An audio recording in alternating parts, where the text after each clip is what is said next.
suave, smooth, and debonair. Rex Harrison was a man of many masks. He thrilled audiences in roles as diverse as Henry Higgins, the King of Siam, Julius Caesar, and Dr. Dolittle, a versatile actor with powerful charisma. He transferred from the sweat and toil of the London stage to Hollywood, a place where he lived in near constant conflict with the media and studios.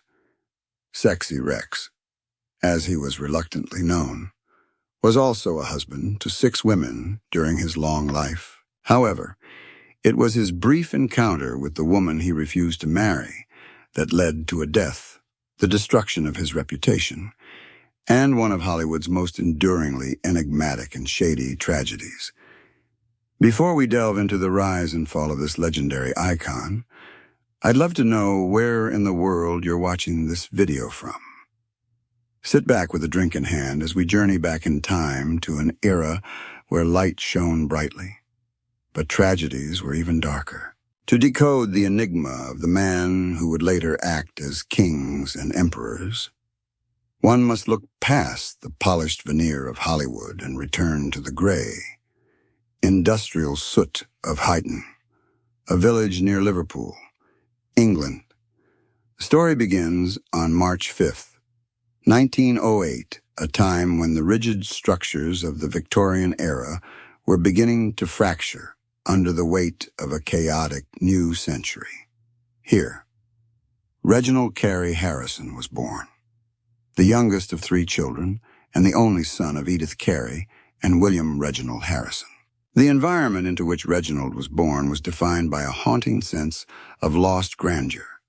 While his upbringing was outwardly a standard middle-class existence, it was shadowed by the ghosts of a vanished aristocracy.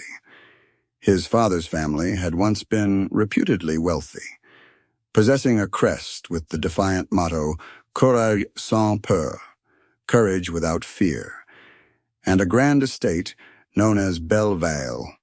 However, by the time Reginald took his first breath, the family's legacy had dwindled significantly. The magnificent estate that should have been his inheritance had been reduced to a jelly factory, leaving behind only the motto as a cruel reminder of what used to be. This contrast between the noble family crest and the mundane reality of a jelly factory perhaps planted the first seeds of dissatisfaction in a boy who would spend his entire life striving to reclaim a sense of importance. Reginald's early years were not marked by the vitality of youth, but by the silence of the sickbed. He was a frail child, plagued by health problems that baffled those around him. As he would later recount in 1956, a calcified gland was eventually found in his intestines, the remnant of a bout of tuberculosis that had miraculously cured itself. But the physical trauma did not end there. A severe case of measles ravaged his young body, resulting in a permanent loss of vision in one of his striking blue eyes. This partial blindness was more than just a physical defect. It was a barrier to the world. It severely hindered his ability to learn to read, placing him far behind other boys his age who had already mastered the skill, while his peers excelled in academics and sports. Reginald felt, in his own words, downright dull and good at nothing except a bit of cricket. This crushing sense of inadequacy forced him to retreat inward, creating a deep need for validation that would drive his future career. The emotional dynamics of the Harrison household further shaped his complex psyche. A wedge was driven between Reginald and his father, William, whose cold Victorian manners made him a distant and intimidating figure. His father, an engineer who worked on the Liverpool-Manchester Stock Exchange, represented the practical, unyielding reality that Reginald longed to escape. In stark contrast, he formed a particularly close bond with his mother, Edith, who became his primary caregiver and protector. Edith was believed to be related to the famous 19th century Shakespearean actor Edmund Kean, and she nurtured the artistic spark in her son that his father likely viewed as frivolous. The pivotal moment of awakening came when Reginald was 8 years old. His parents took him to the theater for the first time, and for the boy who struggled to read books. The visual language of the stage was a revelation. It was an escape from his blurred vision and his dull reality. He was instantly fascinated and soon transformed his bed into a stage, using an old blanket as a curtain.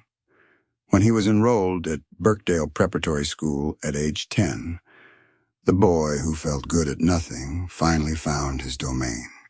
He earned the nickname Rex and threw himself into school plays. His mother became his greatest ally in this new world, for his role as Thisbe in A Midsummer Night's Dream. She fashioned a blonde wig for him when he played a cat or a bluebird.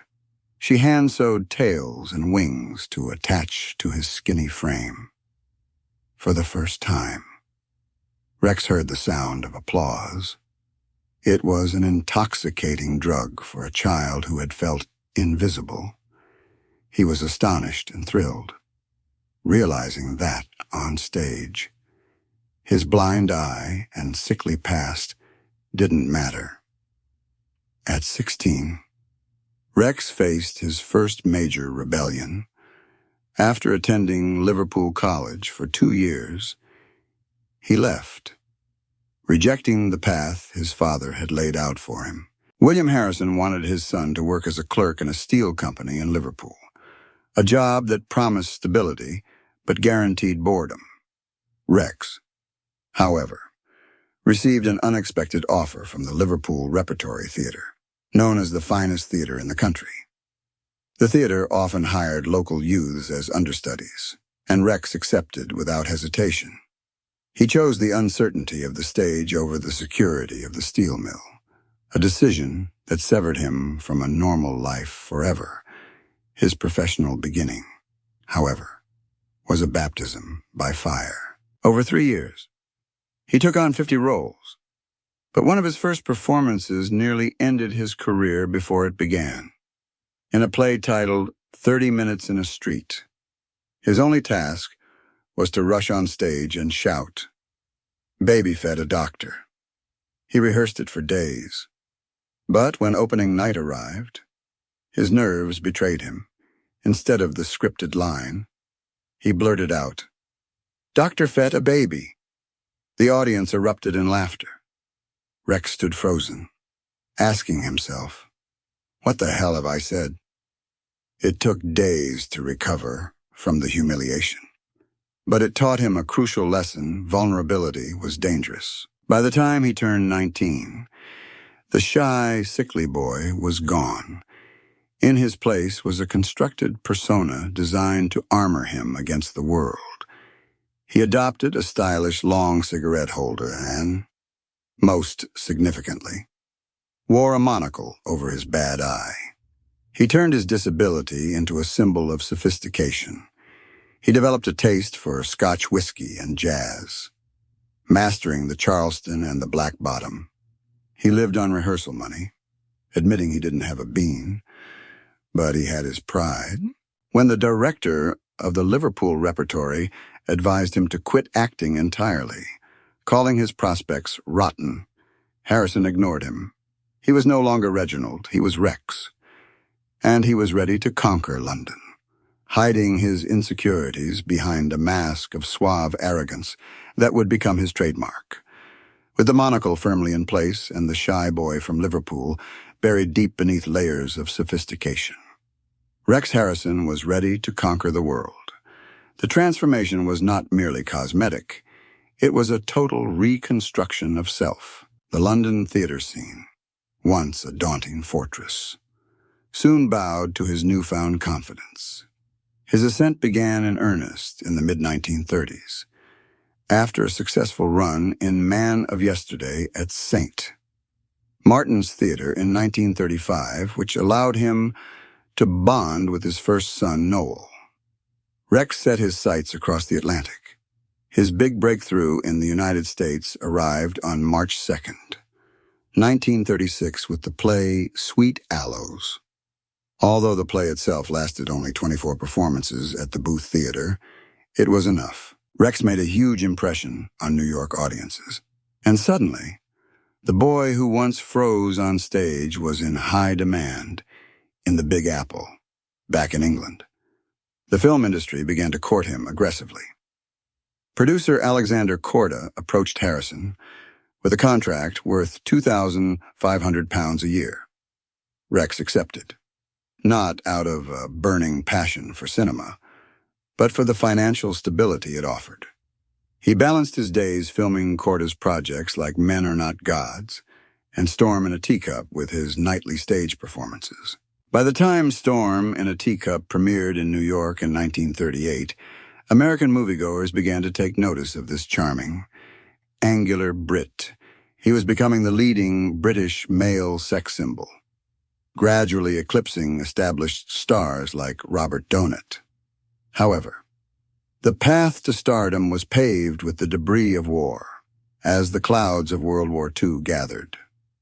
Rex's life took a dramatic turn, both professionally and personally. In the summer of 1940, while starring in No Time for Comedy, he met Lily Palmer, a beautiful Jewish actress who had fled Germany. Their connection was electric, fueled by the intensity of the times. Lily later recalled his nervous habits, noting how he would constantly pull at his nose until she offered to do it for him.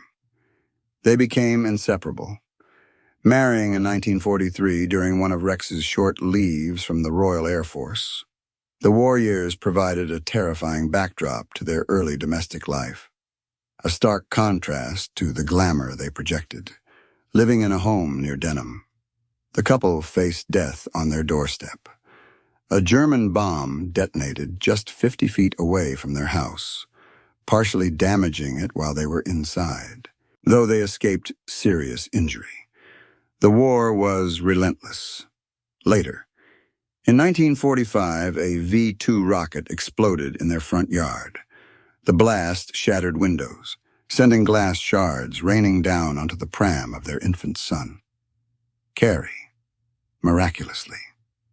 The baby remained unharmed, but the message was clear: life was fragile. And perhaps this constant proximity to death fueled Rex's drive to live and act with such voracious intensity. It was during these war years that the persona of Sexy Rexy truly solidified, the nickname, which would haunt him for the rest of his life, was born from his portrayal of the charming scoundrel Vivian Kenway in The Rake's Progress, 1945. While some theories attributed the moniker to columnist Walter Winchell or a publicity stunt, Rex himself claimed it originated from an unnamed English actress he had refused to sleep with. "It annoys me," he told Esquire in 1972, "because I'm a more serious person than that vaudevillian label suggests. Yet, the label stuck because it fit the mask he wore so well. The debonair, irresistible rogue who could charm a woman into bed or out of her fortune with equal ease." By 1945, with the war ending and Hollywood going full blast, the pull of Tinseltown became irresistible. Rex signed a 7-year contract with 20th Century Fox, and the family moved to a Hollywood that was partying as if to forget the horrors of the past decade. Lily Palmer recalled parties where all the walls were carpeted with gardenias, and icons like Judy Garland and Humphrey Bogart drank in the corners. Rex's first major American film, Anna and the King of Siam, 1946, was a masterclass in personal construction. The production was lavish, with a budget that allowed for Rocco Oriental sets and a coronation scene costing $80,000. Rex immersed himself in the role, seeing it as a chance to leave Rex Harrison in England and become something entirely new. He transformed into the King Mongkut, a performance that critics praised as a new type of movie hero who flexed wits rather than muscles. while the film won Oscars for art direction and cinematography.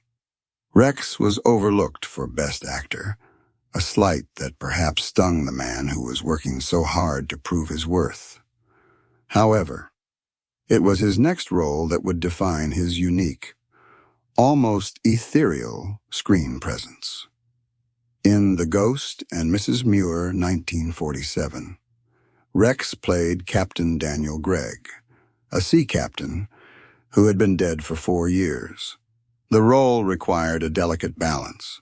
He had to convince audiences of a romance without any physical contact. As he put it, I had to make passes at Jean Tierney without touching her. The New York Sun praised his robust ghost, noting that when he left the screen, audience interest went with him, yet privately. Rex yearned for flesh and blood parts, declaring that spiritual lovemaking is not exactly my cup of tea, despite his on-screen success. The friction between the man and the Hollywood machine began to spark. The studio system, with its demand for accessible, pliable stars, found Rex difficult to digest. He was labeled a snob for refusing to play the publicity game. He dismissed influential gossip columnists like Hedda Hopper and Luella Parsons, viewing their world of calling everyone darling with utter disdain. The Hollywood Reporter viciously noted, "We don't remember an actor who breaks so many rules of good taste," adding that it was a wonder he didn't have his face bashed in. This conflict highlighted the duality of his existence.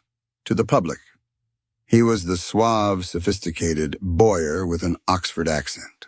To the studios, he was a valuable but irritating asset who turned down scripts and refused to conform.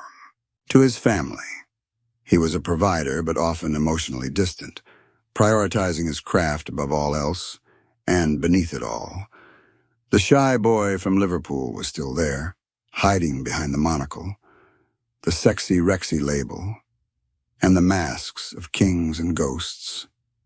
He had built a fortress of charm and arrogance to protect himself, but he did not realize that in Hollywood, the higher the walls, the harder the fall. The stage was set for a tragedy that no amount of acting could cover up. If The Rise of Rex Harrison was a masterclass in personal construction, his conflict with Hollywood was a collision of cultures that would leave devastating wreckage in its wake. Harrison was not merely an actor working in a factory. He was an alien organism in a system designed to consume and regurgitate talent. The friction began almost immediately upon his arrival. While the studios wanted a pliable star who would smile for the cameras and play the game, they got a man who viewed the entire apparatus of Hollywood publicity with a mixture of amusement and profound contempt. He found the Hollywood press corps particularly repulsive. To a man raised on the reserved traditions of the British stage, the intrusive nature of columnists like Hedda Hopper and Luella Parsons was not just annoying, it was an affront to his dignity. He dismissed their requests for interviews, refusing to engage in the calling everyone darling charade that was the currency of the town. He mocked the social hierarchy of the film colony, later describing it as a place run by a coterie of moronic gossips, where social life was defined by incredible, preposterous boredom. This arrogance came at a steep price. The media, accustomed to being courted by fearful stars, did not take kindly to being ignored. They sharpened their knives, waiting for the snob from Liverpool to slip. The Hollywood Reporter savagely noted that they didn't remember an actor who broke so many rules of good taste, adding that the wonder of the whole thing is that Harrison didn't have his face bashed in. Harrison was walking through a minefield with his nose in the air, seemingly unaware, or unconcerned, that the ground beneath him was about to explode. But the real danger lay not in the columns of the gossip rags, but in the chaotic landscape of his own heart. While publicly maintaining the image of a happily married man to Lily Palmer, Rex's private life was a tangle of infidelities.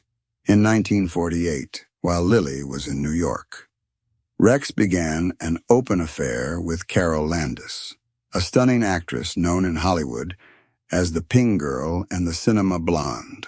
Landis was the polar opposite of Harrison, where he was cool, detached, and emotionally armored. She was fragile, sentimental, and desperate for love. She wore her heart on her sleeve, and her 4 wedding rings on one finger, a testament to her disastrous search for stability. The relationship was a mismatch of tragic proportions. Landis, struggling with depression and financial difficulties, saw in Rex a savior, a sophisticated anchor for her drifting life. She filed for divorce from her millionaire husband, likely assuming that Rex would do the same for her. But Rex Harrison had no intention of leaving Lily Palmer. For him, Landis was a passionate interlude, not a new beginning. He was playing a role in a romance. She was fighting for her life. The climax of this slow-motion collision arrived on the 4th of July, 1948. It was a day meant for celebration. But for Landis, it would become a descent into darkness. She hosted a pool party at her Pacific Palisades home, but cleared the guests out early, planning a quiet, intimate dinner with Harrison. What transpired over that dinner remains one of Hollywood's darkest mysteries, known only to the 2 people in the room. Rex later claimed they discussed their careers and her financial struggles. But the prevailing theory, whispered in every corner of Hollywood the next day, was that he finally delivered the crushing blow. He was not going to marry her. He was going back to Lily after dinner. Around 9 p.m., the man of many masks put on his hat and walked out the door, leaving a devastated woman alone in a silent house. The next afternoon, the phone rang. It was Landis's maid, Fannie Mae Baldwin. She had found Carol. Rex rushed back to the house, racing up the stairs to the bedroom where his lover lay. What he did next would stain his reputation forever and fuel decades of speculation. Upon discovering her seemingly lifeless body, overdosed on Seconal, Harrison did not immediately call the police. He did not call an ambulance. Instead, by his own admission, he checked for a pulse. Did he feel a faint flutter of life? The family of Carol Landis has long maintained that he did, that she was still alive when he found her. Yet, instead of summoning help that might have saved her, Rex Harrison acted to protect himself. He left the room. He called his friend, actor Ronald Culver. He spent precious, critical minutes seeking advice on how to handle the situation rather than how to save the woman who loved him. It was a cold calculation, a moment where the preservation of the Rex Harrison brand seemingly took precedence over a human life. Only after being advised by a hospital to call the authorities did he finally contact the police.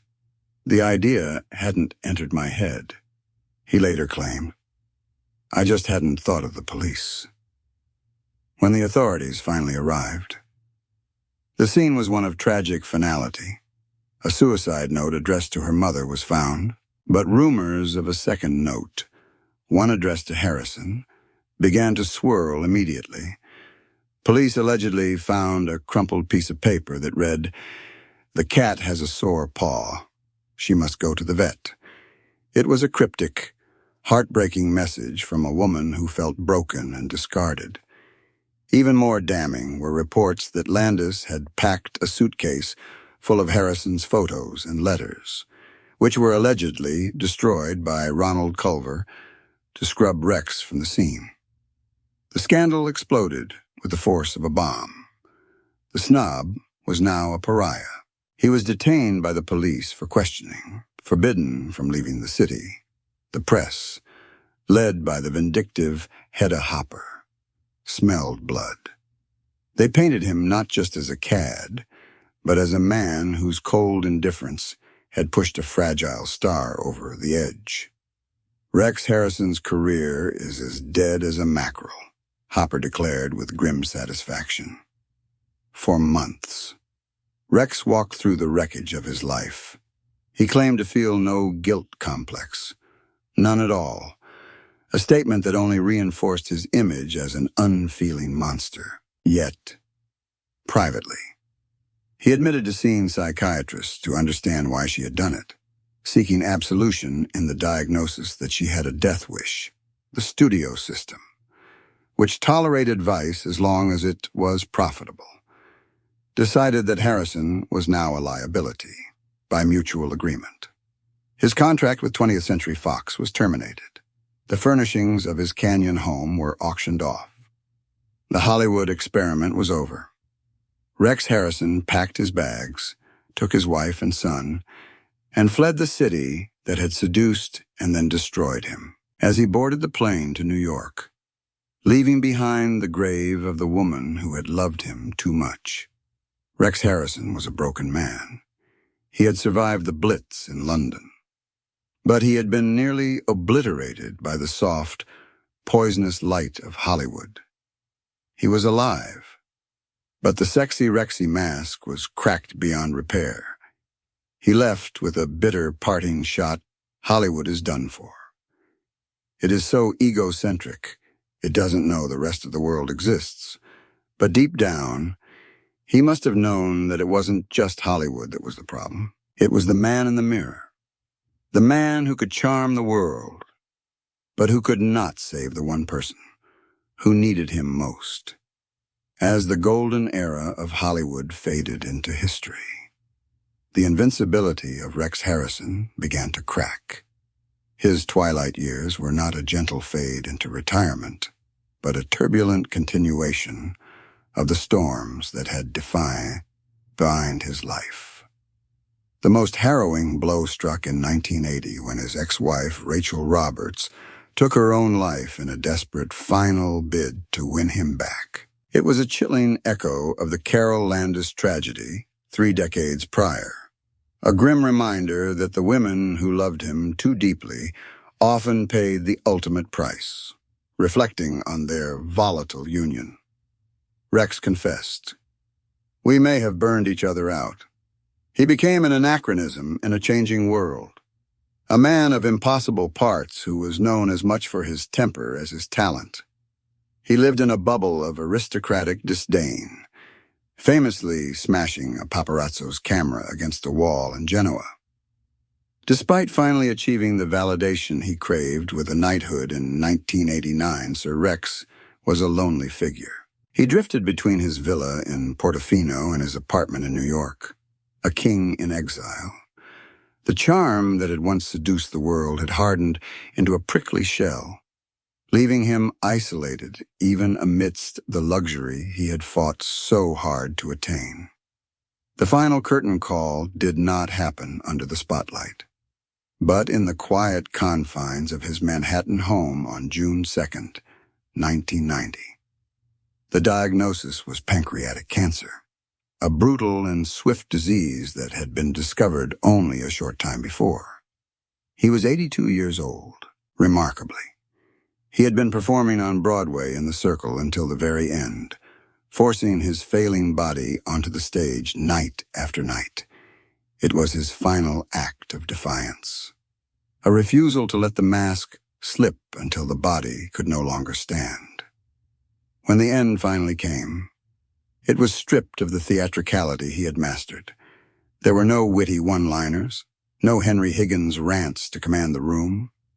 The silence of the sickbed replaced the thunderous applause he had chased since he was a sickly boy in Liverpool. The sexy Rexy persona, the scandals, and the accolades dissolved into the ether. He died not as a legend, but as a mortal man, finally forced to drop the monocle and close his eyes to a world he had spent a lifetime trying to impress. His exit from the world was as complex and divided as his presence in it. His body was cremated, and in a final act of duality, His ashes were split. Some were scattered in Portofino, the Italian village, where he had sought the refuge but never truly felt at home. The rest were interred at Forest Lawn Memorial Park in Glendale, laid to rest in the grave of his second wife, Lily Palmer. Even in death, he returned to the woman who had weathered his storms the longest, yet could not keep him. But the strangest twist of his legacy arrived decades later, turning his life into a literal metaphor. In 2019, the CIA revealed a secret that seemed too bizarre to be true.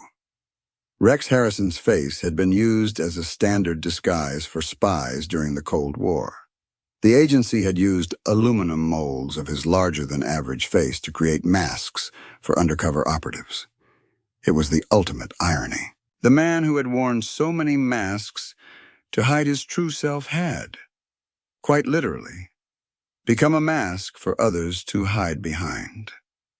We began this journey with the image of Rex Harrison as the ultimate gentleman, suave, sophisticated, and untouchable. But as we stand over the wreckage of his personal history, that image fractures into 1,000 sharp pieces.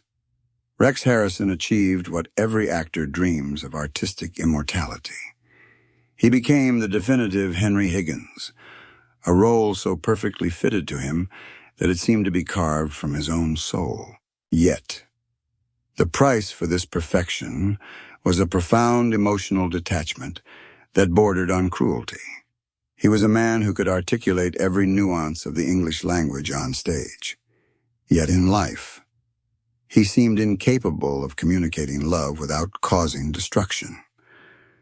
The tragedy of Rex Harrison is not that he was a villain, but that he was a man who prioritized the performance over the person. He treated life like a script where he was the only lead character, and everyone else, from Carol Landis to Rachel Roberts, were merely supporting players who could be written out when the scene became too messy. We are drawn to his story because it forces us to ask an uncomfortable question. Is great art worth the human cost required to create it? However, to place the blame entirely on Rex's shoulders is to ignore the monstrous machine that enabled him. The death of Carol Landis was not just a personal failure, it was a systemic one. Hollywood in 1948 was a feudal system where studios acted as judge, jury, and executioner. The fact that Harrison could leave the scene of a suicide, delay calling the police to consult a friend, and then have his reputation scrubbed clean by studio fixers and a compliant press is a damning indictment of an industry that valued box office receipts over human life. They protected Sexy Rexy because he was profitable, treating the woman who died for him as collateral damage, while the studio system of the Golden Age has crumbled. Its spirit survives. Today, we may not have fixers burning suicide notes, but we have a 24-hour news cycle that devours celebrity trauma as entertainment. The technology has changed, but the ruthlessness with which we consume the lives of stars remains exactly the same. We watched Rex Harrison play the king, but we forgot that every kingdom is built on bones. Yet, we must be careful not to remember him solely as a monster. To do so would be to deny the sheer brilliance of his craft. Rex Harrison was a worker of the highest order. He didn't just play roles, he excavated them, digging and digging until he found the truth beneath the text. He gave the world My Fair Lady, a performance that will stand as long as cinema exists. He proved that a sickly boy with a blind eye from Liverpool could command the attention of the entire world. In the end, the most fitting epitaph for his life comes from the strangest of places. The fact that his face became a literal mask for spies is the perfect metaphor for his existence. He spent 82 years crafting a shell of sophistication to hide the insecure boy beneath. He wore the mask so well, and for so long, that it eventually became the only face he had left. He was a man of many masks, and perhaps that was the only way he knew how to survive. If you enjoyed this deep dive into the shadows of the Golden Age, please like and subscribe. It helps us keep these stories alive. What is your favorite Rex Harrison role? Let me know in the comments below.